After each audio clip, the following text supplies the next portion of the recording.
شان صدیق اکبر رضی اللہ تعالیٰ عنہ کے حوالے سے بات فرما رہی تھی، اور اس اکیڈمی میں اس پروگرام کے منعقد کرنے کا مقصد یہی ہے کہ ہماری نوجوان نسل، جن کو نہ تو گھروں میں، اسکولوں میں، اکیڈمیوں میں اللہ اور اس کے رسول اور صحابہ اکرام کا مقام نہیں بتایا جاتا ہے۔ ابھی آپ سے کوئی سوال کر لی جائے اسلامی ہسٹری کے بارے میں تو بہت کم لوگ اس کا جواب دے پائیں گے۔ یہ بیڈ لک ہماری ہے، قصور آپ کا بیٹا نہیں ہے۔ کہیں پر غلطی والدین سے ہو گئی، کہیں ٹیچر سے ہو گئی، کہیں معاشرے سے ہو گئی، کہیں حکمران سے ہو گئی، غلطی ہوئی ہے، پر دعا کر سکتے ہیں کہ رب تعالیٰ سے رب ہمیں محبت خدا اور محبت رسول کے ساتھ ساتھ محبت صحابہ اکرام رضوان اللہ اجمعین عطا فرمائے۔ ہمارے مہمانان گرامی کے آنے کا سلسلہ جاری و ساری ہے، اور ہمارے پاس تشریف فرما ہے پیر عبدالقدیر شفیع صاحب، مذہبی اسکالر ہیں، تعلیمی شخصیت ہیں، ایم اے انگلش کیا ہوا انہوں نے ہے، اور کیونکہ تعلیمی ادارہ ہے اس لیے ہم نے تعلیمی شخصیت کو کال کیا ہے یہاں پر، اور ان کے ساتھ قاری محمد انور نقشبندی صاحب ٹیلی ویژن پر مقرر ہیں یہ، اور ٹیلی ویژن سے وابستہ رہے ہیں یہ، اور ان کے ساتھ ہمارے دو تین چار اساتذہ جو بیٹھے ہوئے ہیں، جن میں سر سلمان صاحب ہیں، سر امتیاز صاحب ہیں، سر عمران صاحب بھی تشریف لا چکے ہیں، اور سر نذیر صاحب بھی تشریف فرما ہے۔ تو ان کا استقبال کے لیے نعرے کا جواب دیجیے گا آپ۔ نعرہ تکبیر، نعرہ تکبیر، نعرہ رسالت، نعرہ حیدری۔ سب ایک حدیث کا حوالہ دے کر آپ کو میں، نبی پاک صلی اللہ علیہ وآلہ وسلم نے ارشاد فرمایا کہ سب سے بہترین زمانہ میرا ہے، اور زمانے کو قرن کہتے ہیں، کاف رے نون۔ جب حضور نے میرا زمانہ فرمایا تو قرن نہیں کہا، میرا زمانہ سب سے بہتر ہے، اس کے بعد ان کے ساتھ منسلک جو ہے، پھر ان کے بعد ان کے منسلک ہے، یعنی حضور کا دور، صحابہ کرام کا دور، اور تابعین کا اور تبع تابعین کا دور، اس کے بعد سارے مسلمان عام ہو گئے۔ ان کے مرتبے اللہ کے نبی اپنی زندگی میں بتا گئے تھے۔ میں نے اس ریسرچ کی کہ کرنی سے کیا معاملہ بن سکتا ہے۔ اب آپ کیونکہ پڑھے لکھے بچے ہیں، طالب علم بیٹھے ہوئے ہیں، کرنی کے اندر 4 حروف ہیں، کاف رے نون چھوٹی ہے۔ اب خلافت راشدہ پر آ جائیں، صحابہ کرام کے مقام کو دیکھیے کہ آپ صلی اللہ علیہ وآلہ وسلم نے ان خلفاء کو اپنے زمانے کے اندر شامل کر لیا۔ صدیق کا آخری حرف کیا ہے؟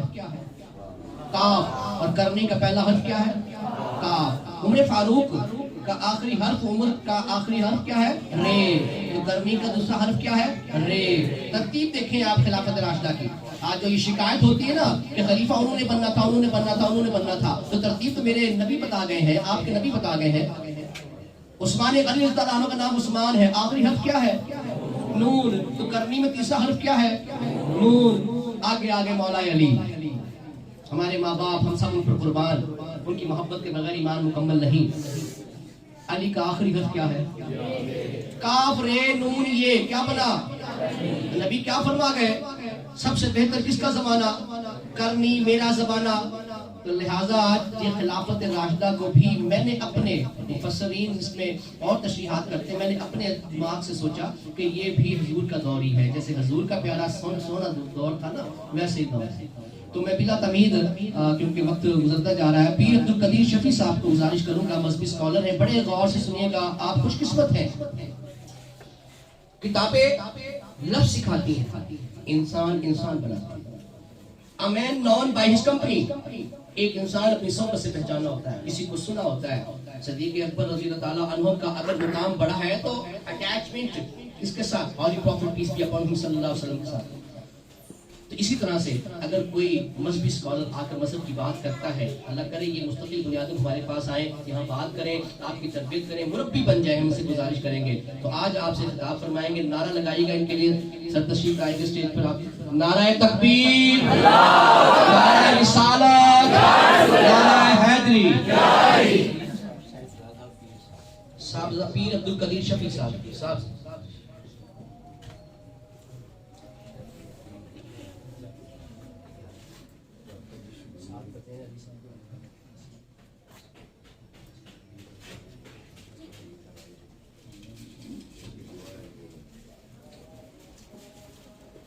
نحمده ونصلي على رسوله الكريم، اما بعد، فاعوذ بالله من الشیطان الرجیم، بسم اللہ الرحمن الرحیم ان اللہ و ملائکتہ یصلون علی النبی یا ایھا الذین آمنوا صلوا علیہ وسلموا تسلیما. بڑی محبت سے میرے ساتھ اگر مل کے پڑھیں گے تو تھوڑا سا ذوق بھی بن جائے گا. پڑھیں صلی علی نبی صلی علی محمد صلی علی کریمنا صلی علی محمد صلی علی شفیع اللہ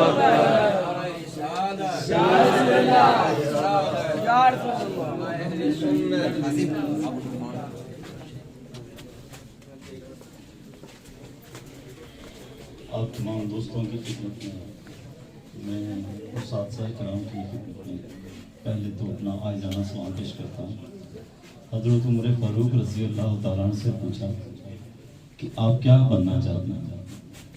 12 لاکھ مربع میل پر حکومت کی آپ کی اور کہتے ہیں کہ اگر ایک عمر اور ہو جاتے تو دنیا کا کوئی کونا ایسا نہ رہتا سائبیریا سے نیوزی لینڈ تک کہ جہاں پر مسلمان نہ ہو. اور ان سے پوچھا گیا کہ آپ کیا بننا چاہتے ہیں تو انہوں نے فرمایا میں استاد بننا چاہتا ہوں. تو سب سے پہلے تو میں استادوں کو انتہائی ادب سے سلام پیش کرتا ہوں اور آپ بچوں کو بڑوں کو بڑے ادب سے سلام پیش کرتا ہوں. آپ کے ڈسپلن کو سلام پیش کرتا ہوں. جس ڈسپلن سے آپ بیٹھے ہوئے ہیں اس کو بھی میرا سلام. میں سمجھتا ہوں کہ بات جب شروع کرتے ہیں حضرت ابوبکر صدیق رضی اللہ عنہ تو اس رو میں جو سب سے چھوٹا بچہ بیٹھا ہوگا وہ 7, 8 یا 10 سال کا ہوگا اور سب سے لاسٹ پہ 12 سال 14 سال اس رینج میں یہ بچے بیٹھے ہوئے ہیں. اور جو لوگ سٹیج پہ جلوہ فرما ہیں 33, 34, 35, 40, 45, 60 تک لوگ بیٹھے ہوئے ہیں. تو حضرت ابوبکر صدیق کی شان دیکھا کہ جب وہ آپ جتنے تھے تو وہ رسول پاک کے دوست تھے. کیسا ساتھ ہوگا؟ آج آپ جو فرینڈ ہیں نا زندگی میں فرینڈ ہیں تو ایک موقع آئے گا کہ آپ بڑے ہو جائیں گے پھر ترقی کر جائیں گے پھر ایک دن آ جائیں گے آپ کہیں گے میرا دوست SHO لگا ہوا ہے. کوئی دوست کہے گا میرا دوست MNA لگا ہوا ہے. کوئی دوست کہے گا میرے دوست کی فلاں مارکیٹ میں شاپ مارکیٹ میں. اس طرح ہم نے بھی اسی علاقے میں وقت گزارا. اور اسی طرح جیسے محمد علی کریمی صاحب ڈاکٹر صاحب جو ہیں وہ بھی چھوٹے تھے ہم بھی چھوٹے تھے. اب ایک وقت پروان چڑھا تو ان کی دوستی مجھے یہاں کھینچ لائی. اب جب ان کی دوستی کا تعارف کیسے ہوا کہ دیکھیں یہ بھی مذہبی شخصیت ہیں اور میرا بھی مذہبی تعارف کرایا جا رہا ہے. پتہ یہ چلا کہ جو آپ صحبت شروع سے اختیار کرتے ہیں وہ آپ کے مرنے تک آپ کا ٹائٹل بن جاتا ہے. تو میرے پیارے بچوں جو صدیق اکبر رضی اللہ تعالیٰ عنہ کا ٹائٹل بنا وہ حضور علیہ السلام کے دوست کا کیسی دوستی. اگر آج مجھے اور محمد علی کریمی صاحب کو یہ دوستی جو ہے یہ اتنے اعزاز اور اتنے نعرے دلوا رہی ہے تو جو غارے سور میں ساتھ ہوں گے جو غارے ہیرا میں ساتھ ہوں گے ان کو اللہ تعالیٰ نے کتنی عزتیں عطا کی ہیں. اب آتے ہیں ٹاپک کی بات کہ حضرت ابوبکر صدیق رضی اللہ تعالیٰ یہ جو بکر لفظ ہے نا بکر اس بندے کو کہتے ہیں جو نیمنگ کا ماسٹر نیمنگ ٹیکنالوجی جسے کہتے ہیں کہ جو انساب کو جانتا ہو نسب کو جانتا ہو اس کو بکر کہتے ہیں عربی میں. اور عربوں میں یہ رواج ہے کہ وہ نسل در نسل اس طرح بتا دیتے ہیں جیسے ہمارے بزرگوں میں آپ کے اور میرے خاندان کے لوگوں میں شجرہ چلا آ رہا ہے کہ فلاں بزرگ ہمارے فلاں بابا جی تھے فلاں میاں صاحب تھے. اس طرح ہم باتیں کرتے ہیں. تو اس بندے کو ایک بندہ جس سے آپ کا کمپٹیشن پڑا، وہ بکر نام تھا. اب جب وہ بکر تھا تو جب حضرت ابو بکر صدیق سے جب اس کا کمپٹیشن پڑا تو آپ نے فرمایا یہ اونٹنی کھڑی ہے، اس کا نسب بتاؤ. تو آپ نے اس اونٹنی کا بھی نسب بتایا. اس کا مطلب ہے کہ جو صحابی رسول یا نبی پاک صلی اللہ علیہ وسلم کے دوست ہوتے ہیں وہ دنیا کے لائق ترین انسان ہوتے ہیں. میرے ابا جی یہ بات کہا کرتے ہیں، حضرت خواجہ محمد شفیع نظامی رحمۃ اللہ علیہ فرمایا کرتے تھے کہ بیٹا مولوی نالائق نہیں ہوتا، اور جو نالائق ہو وہ مولوی نہیں ہوتا. اسی لیے اس سینس نے ہی 12 لاکھ مربع میل پر حکومت کروائی. آج بھی حضرت ابو بکر صدیق رضی اللہ عنہ کی جو فراست ہے وہ یہی ہے. اب جب فراست مومن کی فراست سے ڈرو وہ کہ اللہ کے نور سے دیکھتا ہے. اب حضور علیہ السلام کی صحبت نے جو ہے وہ ان کو اس مقام پر پہنچایا. پھر بکر ایک لفظ ہے، دوسرا بکر عربی میں اس پھول کو کہتے ہیں جو چمن میں سب سے پہلے کھلے، اس کو بکر کہتے ہیں. اور دربار رسالت میں جو سب سے پہلا پھول ایمان کی حالت میں کھلا اور ایمان لائے ان کو جناب ابو بکر کہتے ہیں. اب یہ تو ہو گئی آپ کے نام کی شان. اب جب ایمان لائے تو میں نا پہلے ٹاپک ایک اور تیار کر کے لایا تھا آپ کے حوالے سے، لیکن اسٹوڈنٹس کو دیکھ کے میں بھی کیونکہ اس حوالے سے کیسے میں معذرت چاہتا ہوں کہ میرا یہ دل کرتا ہے کہ میں آپ کو موٹیویٹ کروں فرینڈ شپ کے حوالے سے، کہ آپ اپنے چہرے دیکھیں. آپ یقین کریں کہ آپ میں بہت اچھے مستقبل کے بچے دیکھ رہا ہوں انشاءاللہ، جس ڈسپلن سے آپ بیٹھے ہیں. اسی طرح میری بیٹیاں جو پیچھے بیٹھی ہیں یہ بھی اچھے مستقبل کی مالک ہیں انشاءاللہ. لیکن آپ نے کرنا کیا؟ آپ نے اپنی ایجوکیشن کی طرف دھیان دینا. پہلی بات آپ نے ایجوکیشن کی طرف، اسلام جو ہے وہ مہد سے لحد تک جو ہے وہ ایجوکیشن کی طرف دیتا ہے کہ کاش آپ کا ایک بھی لمحہ ایجوکیشن کے بغیر ضائع نہیں ہونا چاہیے. اگر آپ نے ایجوکیشن حاصل کر لی تو پھر آپ آسمانوں پہ حکومت ڈال. اور دوسری بات، میں نے ہمیشہ ٹیچرز کی رسپیکٹ کی ہے. جس بندے کو آپ نے ایک چھوٹا سا معیار بتاتا ہوں آپ کو، کہ جس بندے کا آپ نے معیار چیک کرنا ہو بچی کا، بچے کا، استاد کا، کہ اس بندے کی معاشرے میں عزت ہے، لوگوں کے نزدیک مختلف ہیں کہ جس کے پاس گاڑی ہوگی، اس کے پاس عہدہ ہوگا، سب کچھ ہوتا ہے لیکن عزت نہیں ہوتی. آپ ابھی موجودہ حکمران دیکھ لیں، پریویس حکمران دیکھ لیں، ان کے پاس دنیا کے سارے وسائل ہیں لیکن عزت نہیں ہے. عزت کس چیز کا نام ہے کہ جیسے ہی ٹیچر آتا ہے آپ اٹھ کے کھڑے ہو جاتے ہیں. اور وہ پہلی کیا ہے کہ جو آپ کے والدین ہیں وہ آپ کے پہلے ٹیچر ہیں. جب آپ ان کو رسپیکٹ دیکھتے ہیں، یقین کیجئے کہ میں نے پہلے سکیل والے لوگ بھی دیکھے اور 22ویں سکیل والے بھی ذلیل ہوتے دیکھے، لیکن پہلے سکیل والے کی عزت میں نے اتنی دیکھی لوگوں کے دلوں میں. اسی طرح جو علماء کرام یا جو بیٹیاں یا جو بیٹے اپنے والدین کے شکر گزار ہوتے ہیں اور جو ان کا ادب کرتے ہیں، یقین کریں ان کو معاشرے میں بتانا نہیں پڑتا، ان کی آٹومیٹک رسپیکٹ شروع ہو جاتی ہے. اور یہ اسلام کے ساتھ منسلک نہیں. اسلام نے تو ماں کے قدموں کے تلے جنت اتنا بڑا مقام دے دیا، یہ یونیورسل رول ہے، اس کو آپ نے فالو کرنا. دوسرا آپ نے ٹیچرز کی رسپیکٹ کرنی ہے. ٹیچرز کی جو رسپیکٹ ہے وہ بہت ضروری ہے. یہ جو ایک میرا جو ہے نا بڑا ایک آج جانا سے آپ سے ایک ریکویسٹ ہے کہ آپ اگر اس کو فالو کر لیں گے تو آپ یقین کریں دنیا جہاں میں کامیاب ہو جائے گی. آپ بکر کے غوث کے پاس چلے جائیں، دادا صاحب رحمۃ اللہ علیہ کے پاس چلے جائیں، جہاں مرضی چلے جائیں، ان کی ساری چادریں جو دربار پہ چڑھی ہوئی آپ اپنے اوپر لے کے بیٹھ جائیں. لیکن اگر آپ اپنے ماں باپ کے فرما بردار نہیں ہیں، آپ کو کوئی ولایت نہیں ملے گی، کوئی عہدہ نہیں ملے گا، کوئی عزت نہیں ملے گی. عزت آپ کے گھر سے شروع ہونی چاہیے. اس لیے ایک تو میرے ساتھ یہ چھوٹا سا پرومس کر رہے ہیں، پکا چاہے نہ کریں، پکا کال کر لیں اپنے آپ کو، پرسوں کر لیں کہ آپ نے اپنے پیرنٹس کی عزت کرنی ہے. اور پیرنٹس، میں جب حج پہ چلا 2017 میں تو میرے ایک دوست تھے، ان کے والد صاحب کہنے لگے مجھے کہ ڈاکٹر صاحب آپ حج پہ جا رہے ہیں کہ حج اتنا آپ نے خرچہ کیا ہے، حج قبول ہوگا یا نہیں ہوگا یہ تو اس کی ذات جانتی ہے نا. آپ اتنا خرچہ کریں گے، طواف کریں گے، اس طرح ساری پریکٹس سے گزریں گے، پھر حج قبول ہوگا یا نہیں ہوگا. لیکن جو آپ کی ماں جو گھر میں بیٹھی ہوئی ہے، ماں باپ کے چہرے کو محبت سے ایک دفعہ دیکھنا حج مقبول کا ثواب ہے.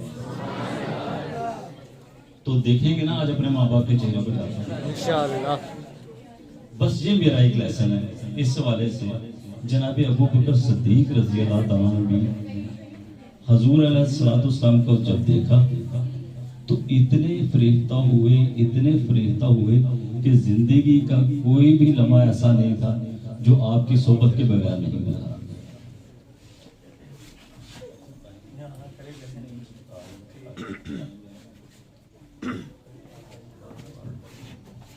تو اب آپ کو ایک لیسن میں نے دے دیا ہے ماں باپ کی عزت کا، پیرنٹس کا، اور ایک یونیورسل آپ کے دنیا سے جب آپ جائیں گے یا میں جاؤں گا اس وقت تک یہ لیسن ہے، اس کو آپ نے فالو کرنا ہے. دوسرا، آپ نے ٹیچر کی رسپیکٹ کرنی ہے. ٹیچر کو آپ نے اپنے جو آپ کے ذہن میں پیرامیٹرز بنتے ہیں، بچہ ہے نا وہ 10 سال کا ہوتا ہے، اس کے ذہن میں ایک پیرامیٹر آ جاتے ہیں، 12 سال کا ہوتا ہے، 15 سال کا، یا ٹیچر کو یہ نہیں پتا، ٹیچر کو وہ نہیں پتا، ہم اس کو انالیسس کرنا شروع کر دیتے ہیں. آپ جب ٹیچرز کو انالیسس کریں یا اپنے پیرنٹس کو انالیسس کریں تو یہ ذہن میں بات بیٹا رکھیے گا کہ آپ کی زندگی کا ڈکلائن شروع ہو گیا. جو لوگ بچے ڈاکو بنتے ہیں، چور بنتے ہیں، یا جو فراڈ کرتے ہیں، آپ ان کی ہسٹری پڑھیے گا. وہ ٹیچروں کے گستاخ ہوں گے، ماں باپ کے گستاخ ہوں گے. کس وجہ سے ہوں گے؟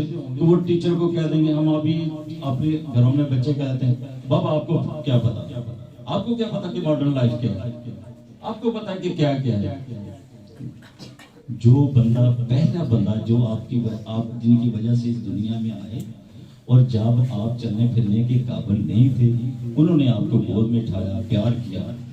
آپ ان کے منکر ہیں تو آپ ساری دنیا کے منکر ہو جائیں گے. اور اگر آپ ان کے منکر ہیں تو آپ کے لیے دین میں بھی کوئی گنجائش نہیں ہے. یہ بات یاد رکھیے گا. آپ کسی بزرگ کے پاس چلے جائیں گے، جیسے میں نے پہلے عرض کیا کہ دادا صاحب کے پاس چلے جائیں، اور جتنے بھی بزرگوں کی آپ ہسٹری پڑھیں آپ ان کو ماں باپ کا تابعدار اور فرمانبردار پائیں گے. چاہے خواجہ حسن بصری ہوں، چاہے حضرت خواجہ نظام الدین ہوں، چاہے خواجہ معین الدین چشتی اجمیری ہوں، جتنے بھی بزرگ ہیں انتہائی اپنے ماں باپ کے تابعدار ہوں گے. اور ایک تو یہ آپ نے کرنا ہے. آج جائیں اپنے اپنے گھر میں، میرے ساتھ پرامیس کریں جن کے والدین ان کے ہاتھ چومیں، ان کا ماتھا چومیں. اور اگر آپ کی انزائٹی نہ کم ہو تو آپ مغل پر میرے پاس آ جائیں کہ جی آپ یہ طریقہ بتا کے آئے تھے ہمیں، تو اس سے ہماری معاشرے میں عزت کم ہوگی. معاشرے میں ماں باپ کی عزت کرنے سے عزت بڑھتی ہے. یہ بات یاد رکھیے. میں نے پہلے سکیل کے آدمی دیکھے اپنے ڈپارٹمنٹ میں، آڈر ڈپارٹمنٹ میں، جن کے بیٹے سی ایس ایس کر کے 17ویں سکیل میں چلے گئے، اور میں نے 22ویں سکیل کے لوگ دیکھے جن کے بچے 5ویں سکیل میں بھرتی نہیں ہو سکے. اس لیے آپ نے ایک تو اپنی تعلیم کی طرف اور والدین کی طرف یہ جو ہے دینا. تو ایک میرے ساتھ جو ہے نا مل کے شعر پڑھتے ہیں، آپ بھی شعر پڑھیں. جب حسن تھا ان کا جلوہ نما، انوار کا عالم کیا ہوگا. جب حسن تھا ان کا جلوہ نما، انوار کا عالم کیا ہوگا. ہر کوئی فدا ہے بن دیکھے دیدار کا عالم کیا ہوگا. جب حسن تھا ان کا جلوہ نما. شاعر آگے کہتے ہیں جب ابو بکر عمر عثمان والے ہوگے ان کے دربار رسالت کے دربار کا عالم کیا ہوگا، ہر کوئی فدا ہے بن دیکھے دیدار کا عالم کیا ہوگا۔ اب یہ جو میں نے آپ سے دربار رسالت کی بات کی اس ٹاپک کے والے سے پھر اپنے ٹاپک کی طرف آتے ہیں دوبارہ، کیونکہ حکم وہی ہے اور دن بھی ایام بھی چل رہے ہیں، ڈاکٹر صاحب کو بولتا ہوں کہ حضور علیہ الصلوۃ والسلام کی محبت جو ہے وہ حضرت ابوبکر صدیق رضی اللہ تعالیٰ کے دل میں اتنی تھی کہ جب نبی پاک صلی اللہ علیہ وسلم کا وصال ہوا تو وہ مدینہ شریف کی گلی میں آپ کے وصال کے بعد چلا کرتے کاش حضور یہاں سے آ جائیں، کاش حضور یہاں سے آ جائیں، کاش ابھی شاید حضور یہاں سے آ جائیں۔ اب جب ان کا وصال ہوا تو کہا کہ میرے جنازے کو تیار کر کے تو حضور علیہ السلام کے دروازے پر اب جب دروازے پہ آپ کا جنازہ مبارک رکھا گیا تو آواز آئی کہ دوست کو دوست کے آنے دیں۔ اب یہ بتائیں کہ جن کے دربار شریف حضور علیہ السلام کے ساتھ بنے ہیں ان کی کیا شان ہے۔ ہمارے یہاں معاشرے میں کسی کی حضرت میاں میر صاحب کے ساتھ قبر بن جائے، جیسے میرے والد گرامی کے دربار شریف کے ساتھ لوگ دفن ہونا، ابھی بڑی بڑی دور سے جنازے آ جاتے ہیں کہ جی ہمیں پیر صاحب کے ساتھ دفنا دیں، حضرت خواجہ محمد شفیع نظامی رحمۃ اللہ علیہ۔ اب جن کی دربار رسالت امام صلی اللہ علیہ وسلم کے ساتھ دربار ہے ان کی شان کیا ہوگی۔ اب آپ نے یہ معاشرے میں یہ صرف تھوڑا سا ڈفرینشیٹ کرنا ہے، ایک یہ بھی پیغام ہے کہ جو ان کے بارے میں بات کریں کہ جی یہ نہیں ہے وہ نہیں ہے، اس طرح جو آپ کو نکتہ چینیاں کریں جو لوگ آپ نے ان کو فالو نہیں کرنا، کیونکہ ہمارا یہ ایمان ہے کہ حضور علیہ السلام کی اجازت کے بغیر کچھ نہیں ہو سکتا، اگر ہو سکتا ہے تو پھر آپ کی مزار اس لیے تو آپ کے ساتھ کریں۔ اب اس کو آپ نے جو ہے نا وہ ہمیشہ اس آپ نے ایک آپ کے ذہن میں اگر کوئی خیال آتا ہے تو آپ نے رد کرنا ہے کہ یہ بات بالکل درست نہیں ہے۔ حضور علیہ السلام کے ساتھ جو ہے وہ آپ کی مزار پر انوار ہے حضرت صدیق اکبر رضی اللہ عنہ، اور کل قیامت والے دن جو سب سے پہلی قبر شک ہوگی وہ نبی پاک صلی اللہ علیہ وسلم کی ہوگی جب قیامت آئے، اور پوری روئے زمین پر جو دوسری قبر انور شک ہوگی وہ جناب ابوبکر صدیق رضی اللہ عنہ کی، اور پھر حضرت عمر فاروق کی ہوگی۔ پھر حضور علیہ السلام نے فرمایا کہ ہم وہاں سے چلیں گے جنت البقیع کی طرف، تو جنت البقیع میں جب جائیں گے تو وہاں سے 40,000 مرد و زن اس محبت سے ان کے چہرے جو ہیں 14ویں کے چاند کی طرح چمک رہے ہوں گے، اور جیسے آسمان پر سورج چمکتا ہے اس طرح وہ اٹھیں گے، تو پھر یہ ہے کہ قیامت کا منظر ہوگا اور قیامت کی طرف جو ہے وہ روانگی ہوگی۔ اس لیے آپ نے کسی بھی کنفیوژن کا شکار نہیں ہونا۔ تیسرا پیغام ہے ایک محبت ابوبکر صدیق رضی اللہ عنہ کا، ایک پیرنٹ کا ہو گیا۔ اب تیسرا کیا ہے کہ یہ جو آپ کی لائف ہے نا، ہم نے بھی شرارتی لائف بھی گزاری یونیورسٹی میں، پنجاب یونیورسٹی میں، UMT میں، لاہور لیڈز میں، اس طرح مختلف اداروں میں ہم نے ٹریننگ کی، گورنمنٹ کی، ہم نے شرارتیں بھی کی، لیکن نماز پڑھی۔ نماز یقین کریں نماز بے حیائی اور بری باتوں سے روکتی ہے۔ ایک تو آپ نے اپنے آپ کو نماز کا پابند کرنا، جتنے بھی بچے ہیں، میں آپ سے پرامس کروں گا کہ وعدہ خلافی نہ ہو جائے، لیکن جتنی میری بیٹیاں ہیں، جتنے میرے بیٹے ہیں، بھائی ہیں، آپ اپنے آپ کو پرامس کریں کہ آپ نے نماز پڑھنا ہے، اپنے اندر کمٹمنٹ کر لیں، بس just commit and do it. آپ کو پھر یہ ہے کہ بہت زیادہ دعائیں نہیں کرنی پڑیں گی، بہت زیادہ وظیفے نہیں کرنے پڑیں گے، آپ کی والدین کو کالے پیلے علم نہیں کروانے پڑیں گے، آپ کے سارے کام سیدھے ہو جائیں گے۔ کیوں کہ جو نماز پڑھتا ہے اس کی دعا رد نہیں ہوتی، اور جو نماز نہیں پڑھتا آپ وقت کے غوث سے دعا کروانا، دعا سے مقبولیت اٹھا لی جاتی۔ تو تیسرا یہ میرا یہ پیغام ہے کہ آپ نے نماز جو ہے نا اسی ایج سے شروع کر دی۔ جب آپ اسی ایج سے نماز شروع کریں گے تو پھر انشاءاللہ آپ کی نظریں باطنی بھی کھل جائیں گی اور آپ کی دماغی نظر بھی تیز ہو جائے گی۔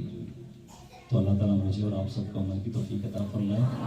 تو آپ نے میرے لیے دعا کرنی ہے اور میں نے آپ کے لیے دعا کرنی ہے کہ اللہ تعالیٰ مجھے اور آپ سب کو ایمان کی سلامتی کے ساتھ دنیا سے جانا نصیب کرے. اور ہم دوستوں میں سے جن کے والدین اس دار فانی سے جا چکے ہیں ان کے لیے بھی ایک چھوٹا سا پیغام سنیں کہ ان کی قبروں پہ ضرور جائیں اور والدین کے لیے دعا کریں اور اپنے لیے بھی دعا کریں.